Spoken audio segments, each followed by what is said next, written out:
আল্লাহ বলে এই জমিনটা আমি পুরা তামা বানায় দিব।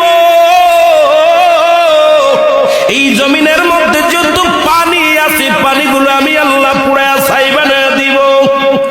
যেদিন কিচ্ছু বলতে কিচ্ছু থাকবে না,